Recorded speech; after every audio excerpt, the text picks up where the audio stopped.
All right, everybody. Good morning. It is a gray and brisk mid-Michigan morning out here right now. Hopefully, you guys are having a good start to your week. Welcome to the Hat and Beard Show. I, of course, am your hostess with the mostest, Hat and Beard. Today, we have not a lot of stories to really talk about. Let's be honest here, folks. It's it's the slow time between the end of the regular season and the start of the draft process, which is going to be our big focus here for the next few weeks. Obviously, you guys know now that we are officially into April, today being April 7th. Happy birthday to my brother. That is right, Hat and Beard's brother, Big Hat and Beard. He is, let's see, I am 3 and 5, so was he 45? That's right, you old timer, you old timer. So we've got a couple of new things here going on for you guys before we get into it. Obviously, you see the new setup here. Let me know what your feedback is on the new kind of imaging here. Let's see if we can maybe make a little. See if we can get a little bit more of myself in here. Made some adjustments on OBS. Got a little bit of a change to our image here, our on-screen graphics. I don't know if the chat. It doesn't look like the chat is appearing. Let me test something out here, guys. Hang with me here. I appreciate y'all.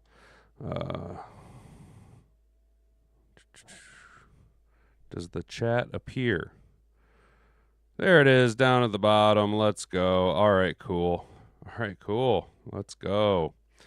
That's what I'm talking about. All right, yeah. So anyway, guys, sorry about the delay there. We're still ironing out some kinks, so I appreciate everybody hanging in, watching, hanging out, doing your thing here with us here. Time to focus on the draft, boys. Let's be honest. There's not a lot of news coming out of the NFL. We have two small articles of some news that popped off this weekend involving some veteran players in the NFL. One is now trying to find himself a new home.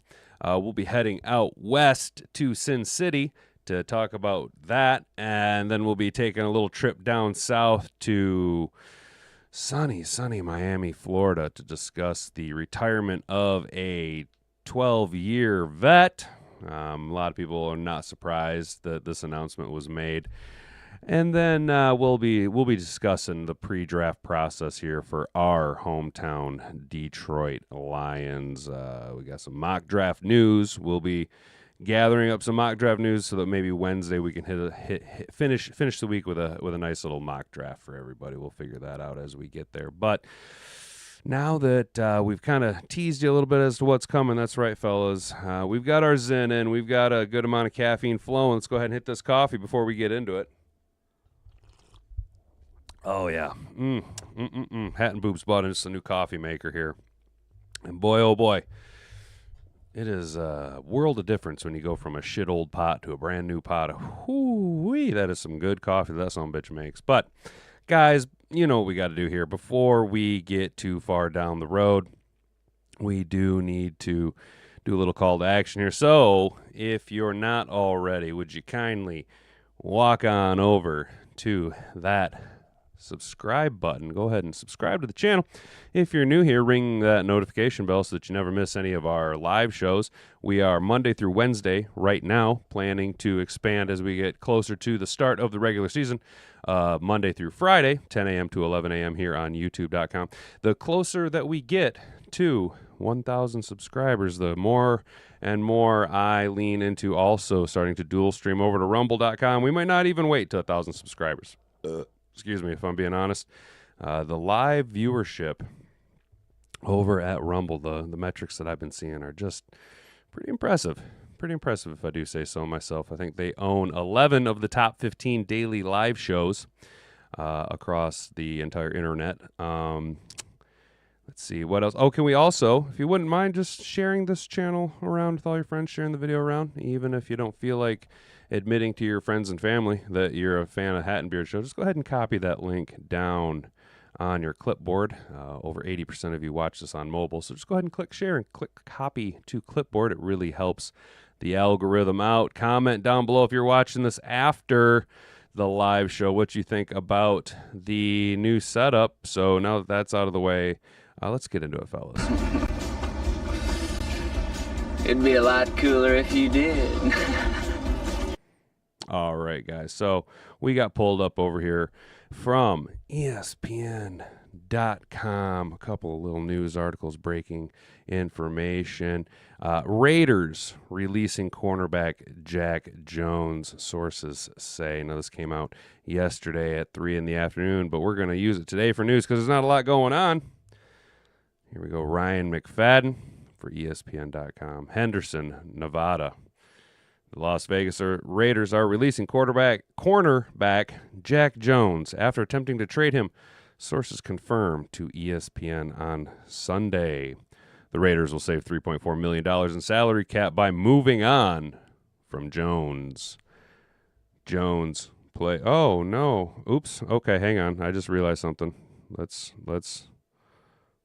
adjust this. I'm so glad that I looked at that. Let's try and remedy this here. Whew, that could have been seriously bad. See, it's all about the learning curve here, guys, and I appreciate everyone hanging out with me while we struggle bus our way around. I just learned the other day how to do this.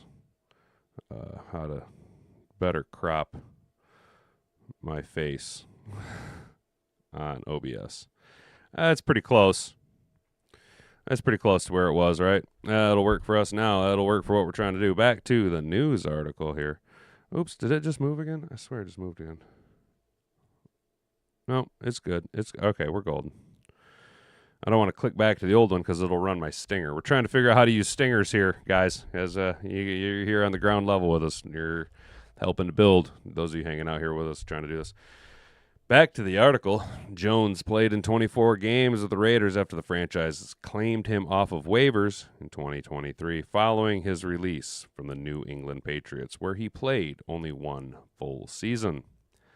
In 2024, Jones started 16 games and totaled a career best in tackles, 69. Very nice. Passes defended, 16, and interceptions with 3. But Jones gave up 698 yards, 9 touchdowns, and a passer rating of 108.9 on 88 targets as the nearest defender. It's a pretty boomer bust.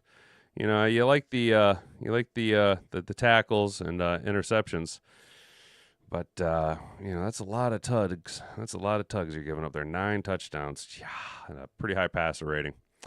After departures of Jones and Nate Hobbs, who joins the Green Bay Packers, sucks to be a Lions fan, on a 4-year deal, the Raiders' cornerback room features Jacorian Bennett, the 2024 fourth-round pick, Demasarian Richards, MJ Devonshire, Caillou Blue Kelly, Eric Stokes, and Darnay Holmes.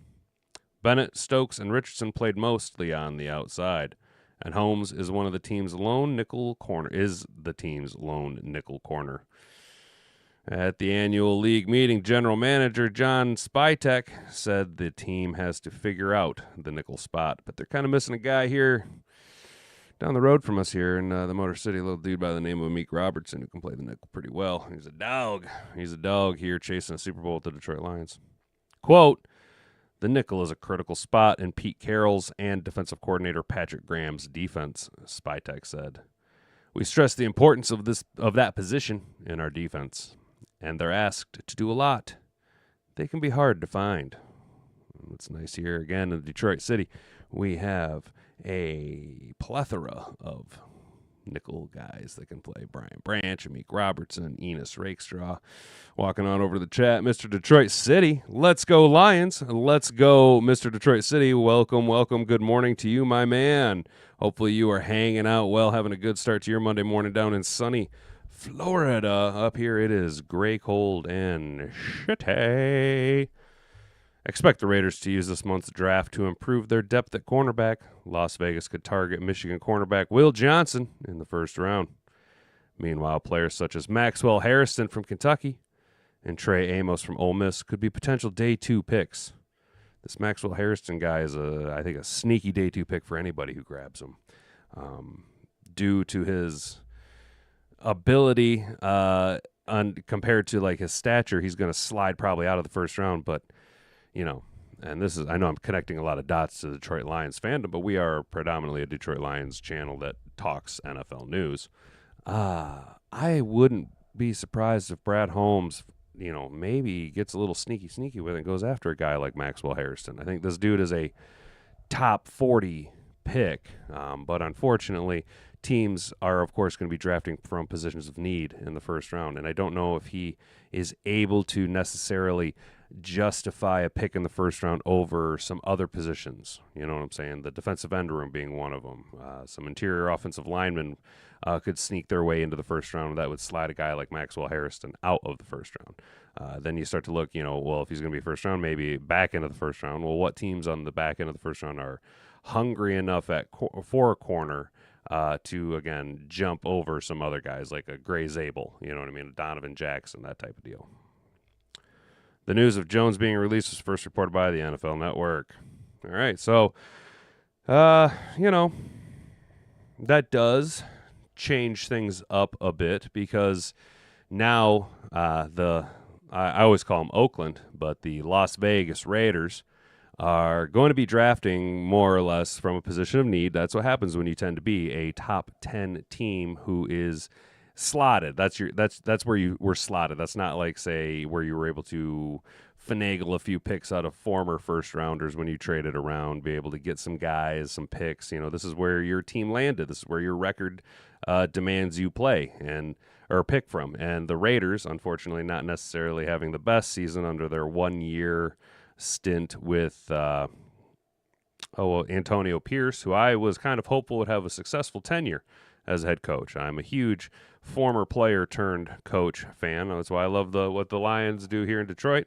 But the Raiders decided to go with a Pete Carroll, and they then traded, kind of calming down any type of expectations of them going after a quarterback in the first round, sitting there at number 6. They traded for Geno Smith, a guy familiar with Pete Carroll who can run his offense, and by all accounts, barring a people considering maybe the Raiders swap picks, move around the board with the Bears, it was pretty much slotted in the majority of both mock drafts and the numbers we've seen from the Vegas Raiders fandom in mock drafts. You've seen a lot of Ashton Genty going to the Raiders. I am a big fan of Ashton Genty going to the Raiders. I'd rather him go there than Chicago. I think he's a good fit both for the fandom and for what they're trying to do on the gridiron. But with this latest maneuver and now the just massive gaping hole in the secondary for the Las Vegas Raiders, they're starting to pigeonhole themselves into drafting a corner simply by positions of need. Now, in doing so, by possibly showing their hand that they're going to be sliding off of an Ashton Genty, now they're going to start fielding calls from Chicago, right? Teams that are wanting an Ashton Genty type that could go up to number 6 and grab them and be happy with that. And then the Raiders, who are in a unfortunately what feels like a perpetual rebuild, amass more picks. As you guys know, I'm a big fan of gathering more draft capital as the season, but as you correct your franchise, it's more conducive to have more draft capital for year 2, year 3 in a rebuild than it is to go and have to get your guy right now, where you could have more shots at getting multiple guys. Again, I know I'm always comparing Brad Holmes, but what Brad Holmes was able to do with Detroit, we did sit tight and take Penei Sewell, but with the Jared Goff trade, that opened up more pathways for us for multiple draft classes. You know what I'm saying? And Brad Holmes is pretty sneaky about it. So maybe the Raiders go that route, but this kind of then really elevates Will Johnson to their, like I said, more or less a pigeonholed in the first round if you really wanted to. Was that his name, Will Johnson, the guy from Michigan? Yeah, Will Johnson. He's climbing up boards. I've seen him go as high as the top 10, and maybe they just sit tight and they take Will Johnson. They really like what he is, what he can do. And let's not forget that the Raiders, as a franchise, have relatively good success, at least with one position when they took a defensive back out of the University of Michigan in the first round. Right? I believe he's in the Hall of Fame now. Our next article, let's go ahead and stroll ourselves on over here to sunny Miami, Florida. Miami, where it's warm all the time. Unlike here in Michigan, Miami Dolphins lineman Terron Armstead, 33, elects to retire. It's coming from Marcel Louis Jacques, April 5th. So Saturday, he announces retirement. Miami, the Dolphins offensive lineman Terron Armstead announces his retirement Saturday night, ending a decorated 12-year NFL career. Armstead announced the news at a party he hosted in Miami to celebrate his next chapter, with several former teammates in attendance. The five-time Pro Bowl standout signed a 5-year, $75 million contract with the Dolphins in 2022 and spent 3 seasons as the team's starting left tackle. During that span, he was named to 2 Pro Bowls and was a 3-time team captain. So if you get voted as team captain, you're a pretty good dude. A third-round pick out of Arkansas Pine Bluff by the New Orleans Saints in 2013, the Chacoya, Illinois native set an NFL scouting combine record for an offensive lineman with a 4.71 40-yard dash. That is moving for a big man. That is a big man moving really, really fast.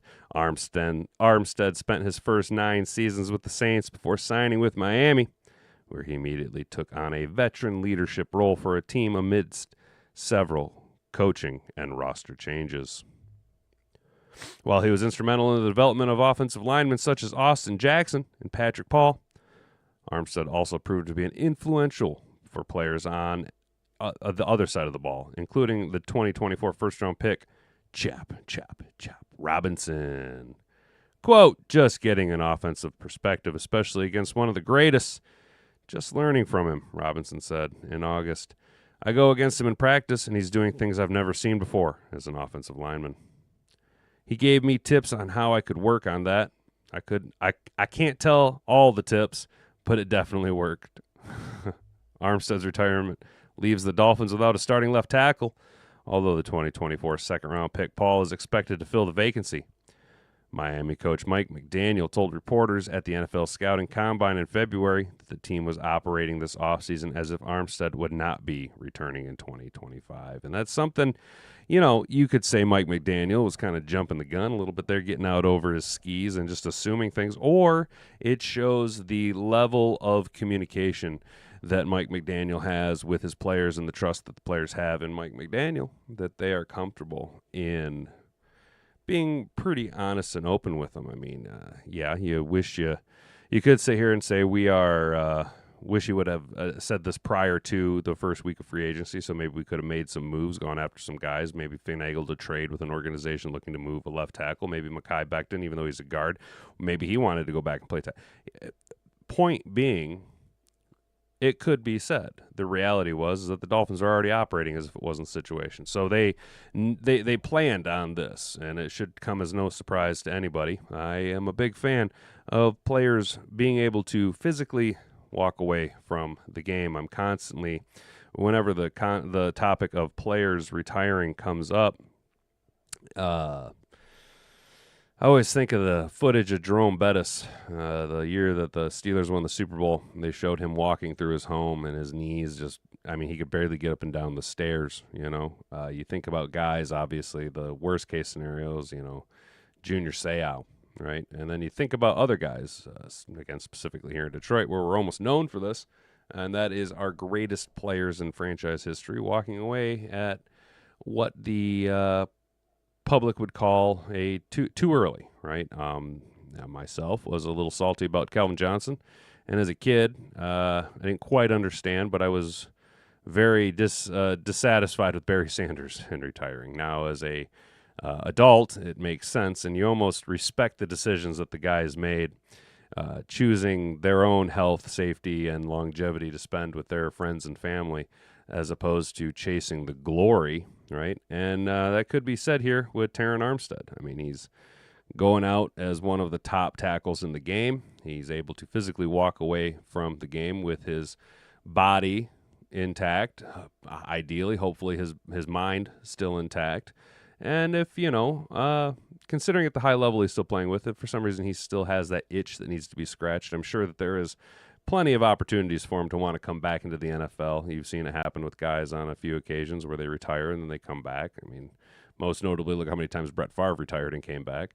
But he's able to walk away from it, and he's got generational wealth. Very few people in the NFL, first of all, very obviously, this is a very wore-out trope, but very few people make it to the NFL, let alone make it to a second contract in the NFL. And old boy here played 12 years, so he 1, 2, 3 contracts at least, and it's very impressive.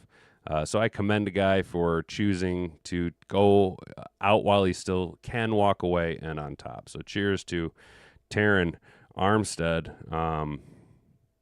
And, it's just good on Miami for already operating as if this were the reality of the situation. And cheers to Mike Daniels. So let's walk on over here to MLive. Let's get a little bit more local with it, boys. Let's walk down here to mlive.com. We're going to talk a little NFL mock draft news, focusing on our hometown Detroit Lions, as the next 2 articles are going to be. I had to get a little crack in the back, a little stretch here. So appreciate you guys all hanging out. If you're not already, please go ahead and walk on over to the subscribe button, poke that subscribe button, ring that notification bell so you don't miss out on any future content. And you can catch all the live shows. Again, we are Monday through Wednesday, 10 a.m.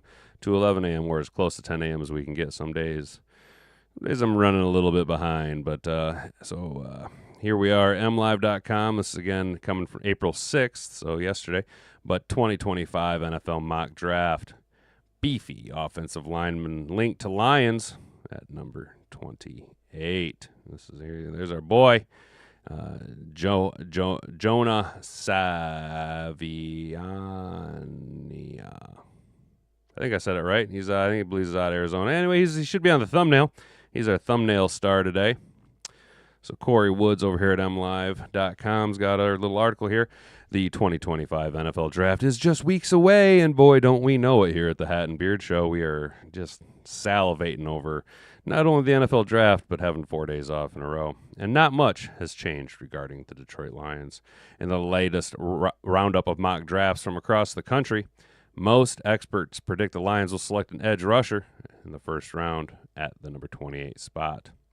Names such as Nick Scorton, James Pierce Jr., Mike Green, and Donovan Ezeriuaku, I cannot pronounce his name, have been mocked as potential fits for Detroit. I should find a video where someone's pronouncing his name for me. And this is something that cracks me up every time people, names such as James Pierce Jr. James Pierce Jr. is like one of the most intriguing prospects in this year's draft. Namely because I've seen him go in the top 10. I mean, he's obviously not Abdul Carter, but he's clear cut the number 2 draft defensive end on the board. And I've seen him fall all the way to Detroit at 28, and I've seen him go as early as the top 10, top 15. So this James Pierce Jr. is such an intriguing selection.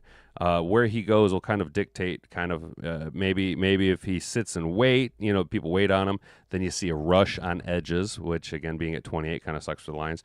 And then our guy here, Mike Green, you guys know how high I am on Mike Green. I am hoping that we take Mike Green in the first round if we can't trade out, and maybe he's still sitting there at the 36th spot. Back to the article. However, with draft class loaded with such talented pass rushers, one outlet predicts the Lions will instead address their depth at offensive guard to fill the void left by Kevin Zeitler, who went to Tennessee. And make no mistake, at 6'4" and 324 pounds, this prospect would be a massive addition to Detroit, to say the least. So this is going to be kind of a... they went through and found a bunch of different articles that talking about who the Lions take in the first round. So this is going to be kind of a grouping of different news articles here brought to us by MLive. So CBS Sports has us taking Donovan Ezeriuaku, the defensive end from Boston College. Quote, not impossible the Lions go after Tyler Booker or their favorite remaining interior offensive lineman. but to a bookend to Aiden Hutchinson remains a priority. Big E is a high motor player who is very productive at Boston College, and those are the traits the Lions seem to prioritize. NFL.com has us taking Jonah Savianiana, the guard out of Arizona. Quote, "It's tough for me to project anyone else to the Lions. Saviania's combination of toughness and mobility make him a great fit to replace Kevin Zeitler at right guard, where Saviania played at Arizona as a freshman and sophomore. So he's got experience at the collegiate level playing at guard. A little bit of a transition period back to what is his more natural position." USA Today. Oh, okay. Writer's note, USA Today used Meta AI for this particular draft simulation, and they got us taking Jack Sawyer, the poor man's Aiden Hutchinson out of the Ohio State University. I've been high on him, though. I've cooled off on Jack Sawyer a little bit, namely not a first-round prospect. I would like, if it comes down to a Jack Sawyer, and that's who we're kind of zeroing in on, I'm taking as many calls as I can. I'm trying to see how much draft capital I can get to trade out of the first round, but still maintain a top 38 selection, right? He's another logical player team fit. The Lions could use a pass rushing partner for Aiden Hutchinson, and Sawyer was a big-time playmaker at Ohio State. Meta noted, quote, "His relentless pursuit is an analyst for the fit, and it's hard to argue against Sawyer as a kneecap biter who Dan Campbell would love." PFF, Pro Football Focus, has us taking Nick Scorington, the big defensive end out of Texas A&M. Quote, "Lions fans saw the franchise best season in 1957 fizzle out in the playoffs because of a multitude of injuries on defense. Scorington is arguably the best pass rusher for the Aggies' two potential first-round prospects. He sported an 80.6 PFF pass rush grade with a 17% pass rush win rate in 2024. The Athlons got us Mike Green. That's what we're going to end with, Mike Green, ending on a high note. The defensive end out of Marshall. Smaller school, smaller program. More question marks, but we've seen small school guys absolutely elevate to the stage around. Look at Khalil Mack. Am I saying Mike Green is going to be Khalil Mack? Well, no, but, it's possible. Anything's possible. Quote, "Even before all their injuries last year, the Lions already needed an upgrade at the opposite end of the defensive front from Aiden Hutchinson. Ain't that the truth? Green isn't the most well-rounded prospect in terms of his run defense, but he's got an explosive first step and a gaudy production, leading the FBS in sacks last season." So that's nothing. I mean, these names we've all seen before. Except for Jonah Savianiani. Yeah. I do not know how to pronounce that cat's name, or Ezekiel Raku. But everybody outside of Jonah, I've seen mock to the Lions. We've mocked to the Lions. Mike Green, Jack Sawyer. The three edges here are all logical fits. Obviously, we're all licking our chops, hoping that James Pierce Jr. falls to us. Wouldn't that be something? But don't expect the Lions to do what you think they're going to do. If there's anything we know, it's that Brad Holmes knows more than everybody else, and he's going to do whatever Brad Holmes seems to think is the right decision. And until proven otherwise, boys and girls, we are not in a position to question the decisions of Brad Holmes. Clearly, look at the scoreboard. All right, last article we got pulled up here. We're going to head on over. We're going to keep it super local. We're going to go to. I don't want that to play. We're going to walk on over to prideofdetroit.com. You got a little pre-draft top 30 visit tracker, right? So this is going to be a little bit more detailed, in-depth, kind of more nuts and bolts of who we're looking at. Just some prospects to keep an eye on. Some guys that the Lions are focusing on. We're going to walk over to the chat here real quick. And Jeanette Hall, getting Mike Green would be a good catch. Yes, I completely agree. He would be the exact guy that I want. I've been high on him pretty much this whole offseason. I'd like to see Mike Green, but if he's not there, you guys know me. I'm trying Captain Trade out. You guys love me some draft capital. All right, so let's wrap this on up here today, guys, with Jeremy Reisman. article coming out today at 8:30 a.m., so this is fresh off the presses. It is 10:42 a.m., so a couple hours old, but this is the most up-to-date news we've had today. BrideOfDetroit.com 2025 Detroit Lions pre-draft top 30 visit tracker plus local pro day invites. One of the most important parts of the NFL draft scouting process is the meetings. For a team like the Detroit Lions, who place football character above all else, getting to know a draft prospect on an intimate level is critical. That's what sold the Lions on Sam Laporta. Pardon me, was that pre-draft meeting. Hey, over at the chat, I'm Chasing Chase. He made it. You did make it, my dude. And I'm happy to have you here, bud. We're trying to run this out till about 11 o'clock. We're going to get as close as we can, but I was running late, and it's a slow news day, boys, for a Monday morning. But we're here. You're here. We're all hanging out. I appreciate it. Back to the article here. Whether it's a top 30 meeting at their own facility or a formal meeting at the NFL Combine, the Lions have proven that what they learned during those sessions drive their draft habits. Looking at their meetings, visits from previous years, you'll find several player each draft who were ultimately selected by the Lions. This year, our list is going to look a little different than previous years. We're not including NFL Combine visits because, quite frankly, those are erroneously reported all the time. Formal visits are not being properly distinguished from informal visits, and there is a massive difference between the two, as nearly every player at the Combine meets with every team in an informal manner. One last caveat. I want to encourage our readers not to take this list as perfect. Oftentimes, top 30 visits get conflated with local pro day visits. Get this out of here. Sometimes reported visits get canceled or rescheduled. In short, reporting on these, just like the NFL Combine visits, can be a little iffy, Melifonwu. We're doing our best to only list the trusted sources out there, but it's hard to be perfect in a very imperfect process. So this is as best as we can come up with, right? So this is just the, guys that, as far as Jeremy Reisman over at Pride of Detroit can tell, are as confirmed can be by their metrics. So the top 30 prospects at the pre-draft visit, right? So running back Lan Larison out of UC Davis.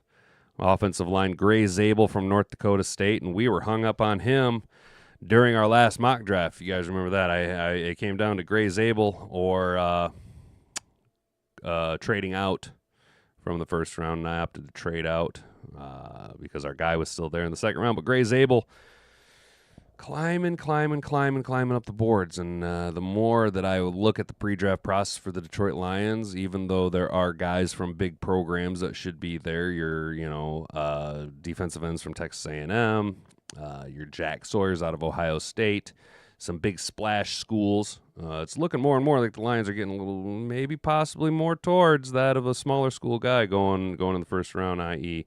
Gray Zabel, i.e. I'm drawing a big old Mike Green. Had a huge brain fart right there.